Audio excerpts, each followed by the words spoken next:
हरे कृष्ण। नाम जप कैसे करें? नाम जप हम सब माला लेकर कर सकते हैं। अपने पास अगर माला जप के लिए समय है, निश्चित ही श्री संत जन ने बताया है कि माला जप ये श्रेष्ठ ही है।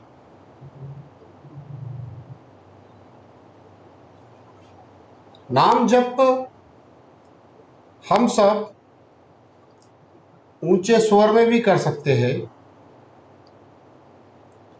नाम जप अंतर मन में भी कर सकते हैं। नाम जप जो कर रहे हो आप, ये शरीर का, इंद्रियों का विषय नहीं है। ये तो सिर्फ मन का विषय है। मन यानी सीधा परमात्मा जिस डायमेंशन में रहता है, वही डायमेंशन मन की होती है। जबान से राधा राधा बोलने से और मन सांसारिक भोगों में रहने से उसका कोई लाभ नहीं मिलता।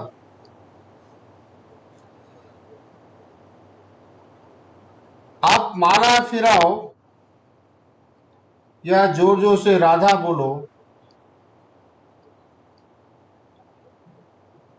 जो कुछ भी कर रहे हो इस शरीर से, पर उसमें अगर मन नहीं है तो वो पूर्ण नाम जप नहीं कहलाएगा।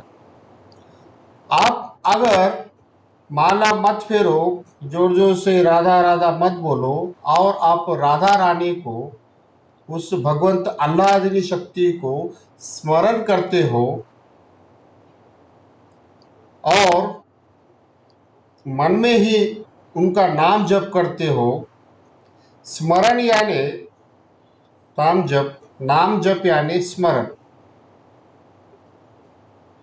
स्मरण जो है मन से ही किया जाता है। अपन जिन्हें प्रेम करते हैं उनका अपन नित्य स्मरण करते हैं। वह प्रेम श्रीमती राधा रानी के चरणारविंद की ओर रखना चाहिए मन को, और उनका सदा नाम जप करना चाहिए।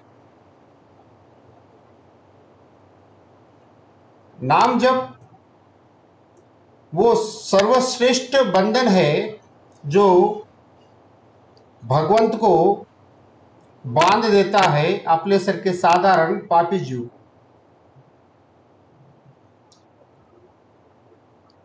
अपन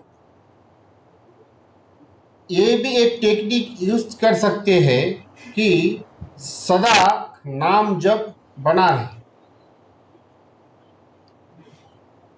वह टेक्निक यह है कि इस अंगूठे को इस तर्जनी से जोड़ दीजिए,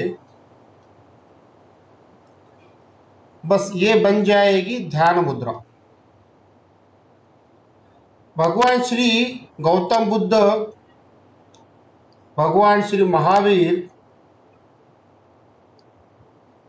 देवादिदेव महादेव भी इसी ध्यान मुद्रा द्वारा उस परमात्मा का ध्यान करते थे, यानी स्मरण करते थे, यानी नाम जप करते थे।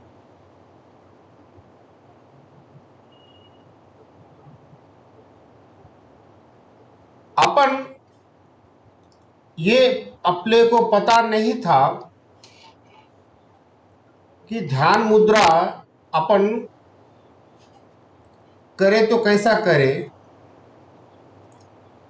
किस जगह पे ध्यान लगा के बैठ जाए, कौन सी उचित जगह है, कौन सा वह टाइम है,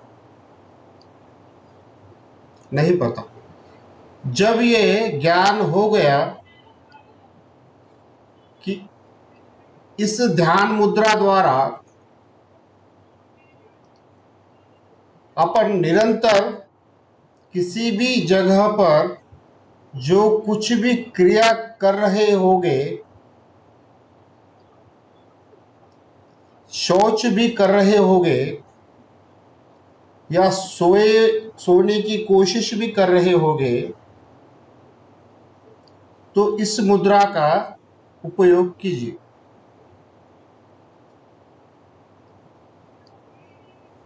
दो हथेली से नहीं बन पाता होगा, कुछ इससे काम है राइट से, तो इसे कुछ काम कर लीजिए, पर ये लेफ्ट वाला मत छोड़िए, इसे बनाए रखिए। तभी भी ये ध्यान मुद्रा ही कहलाएगी, स्मरण मुद्रा ही कहलाएगी, नाम जप मुद्रा ही कहलाएगी। आप मेरी बात पे विश्वास मत कीजिए, आप अपने इष्ट देवता के पास जाइए, जैसा मैं मेरे गणपति महाराज के पास गया हूँ और उनके पास ये प्रार्थना की मैंने कि मेरे श्री जगत गुरुत्तम जी महाराज ने कहा है कि निरंतर जप करो, पर मैं ऐसा कर नहीं पाता हूँ। किससे मुझे कुछ वार्तालाप करनी होती है, कभी मोटरसाइकिल चलानी पड़ती है, कभी कार चलानी पड़ती है, कुछ लिखना पड़ता है, तो इस संसार के कुछ कार्य करते हुए मैं नाम जप नहीं कर पाता हूँ। हे मंगल मूर्ति, मुझ पे दया कीजिए, मैं क्या करूँ। और मुझे तो निरंतर नाम जप करना ही है, मैं क्या करूँ। उस प्रसन्न देवता मंगल मूर्ति ने ही मुझ पे कृपा की और उन्होंने ही मुझे ये अनुभूति कराई कि ध्यान मुद्रा रख लीजिए, तेरा निरंतर जप होता ही रहेगा। आपको सच्ची में भगवंत की भक्ति की ओर बढ़ना है, या मेरी राधा रानी से आपको प्रेम है या हो रहा है, श्री कृष्ण भक्ति में आगे जाने की आपकी इच्छा है, या आपके जो इष्ट है और आपको सच्ची भक्ति करनी है उनकी, तो आपको जो मैंने कला बताई है उसका प्रयास कीजिए करने की। निश्चित ही आपको उसमें लाभ होगा और आपको ये कुछ ही दिनों में अनुभूति हो जाएगी कि मैंने वाकई ये बात कही थी जो सच दिखाई पड़ती है। आप विश्वास कीजिए, मैं एक शब्द भी इसमें झूठ नहीं बोलना चाहूँगा और कुछ दिखावा भी नहीं करना चाहूँगा। मेरी इच्छा तो 25,000 नाम जप की ही रहती थी और वो भी मैं ठीक से कर नहीं पाता था।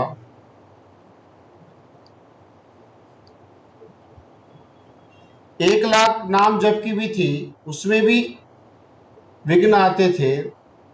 जब से मैंने ये मेरे गणपति महाराज ने मुझे ये कला सिखा दी, ध्यान मुद्रा, जो सच्ची में आप पीछे अगर जाके देखोगे, भगवान श्री गौतम बुद्ध जी, भगवान श्री महावीर और देवादिदेव महादेव भी इसी ध्यान नाम जप स्मरण मुद्रा में रहते थे। निश्चित ही ये कलयुग रहने की वजह से शायद भगवंत ने कहीं बैठकर ध्यान लगाने की जरूरत नहीं है, ऐसा शायद उनकी इच्छा हो। कर्म भूमि है और कर्म करना और कर्म को पॉइंट मिलते हैं, कर्म फल मिलता है, ये नियम है। तो मित्रों, ये जो मुद्रा अपन रख रहे हैं, क्या ये कर्म नहीं है क्या? ये किस लिए कर रख रहे हैं? क्या आपला भाव है, क्या श्री राधा रानी के प्रति आपला ये प्रेम है, क्या है? तो ये कर्म ही है और निश्चित ही इस कर्म का फल हमें मिलकर ही रहेगा। ये मेरे बोलने पर आप विश्वास कीजिए। हरे कृष्ण।